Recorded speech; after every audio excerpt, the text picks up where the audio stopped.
Hello and welcome. My name is Lori Lander, founder of Lori Lander Coaching, and I'm also the founder of a 501c3 nonprofit called Girls in the Know. Through my coaching, I help women who may be feeling disconnected, unfulfilled, or stuck in their life create an exciting new chapter filled with passion, purposeful work, meaningful relationships, and connections with a like-minded tribe.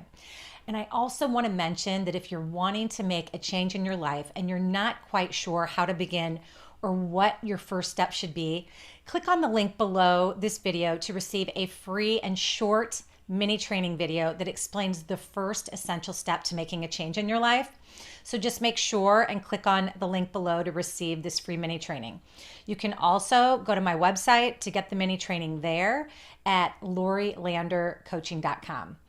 So today we're going to be talking all about personal permission slips.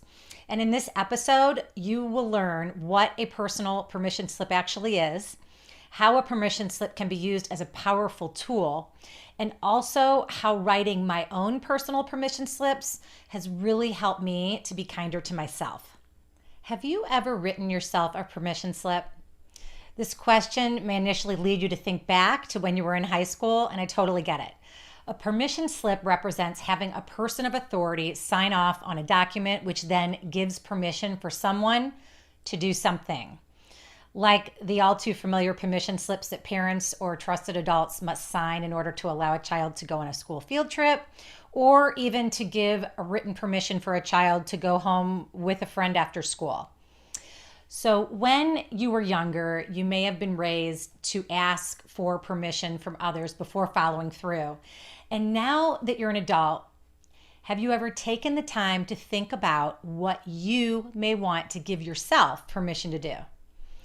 This is where personal permission slips can come in handy. So a personal permission slip is simply a way of giving yourself permission to do something. And this concept was first introduced to me by Dr. Brené Brown, who you may have heard me talk about in previous videos. And she explains that the primary function of permission slips is to serve as explicit intention setting. So in other words, they should be used solely as a way of declaring and writing down your intentions without any repercussions should you not follow through. Personal permission slips can also be used as a powerful tool to help you focus more on what you may need from yourself and others, as well as help hold yourself accountable to doing something that you know you should do for your own well-being. So imagine if you gave yourself permission to do something that you have wanted to do for some time but have not allowed yourself for one reason or another. Or you may not have even considered the possibility of giving yourself permission. So for me, I had to give myself permission to be kinder to myself. I have a type A personality, and I have had a habit since I was very young of being really hard on myself. If I made a mistake, I would beat myself up for hours on end, and I would talk to myself very negatively. I was my own worst critic. And when I began to notice my negative self-talk, I realized how much this was affecting me and my well-being. So when I learned about personal permission slips, I decided to try it out, and I began giving myself permission to be kinder to myself when I would make a mistake.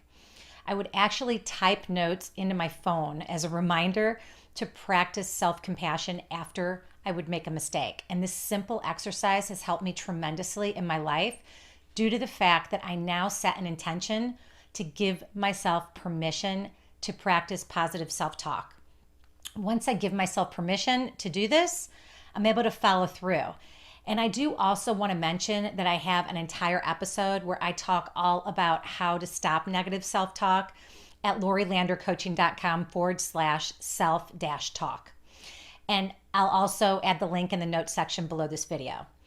So below, I also have attached a PDF titled Your Personal Permission Slips that you can download, print out, and begin using today. I would love to hear what you intend to give yourself permission to do, and feel free to comment below. Wishing you a wonderful week ahead, and I look forward to seeing you next week.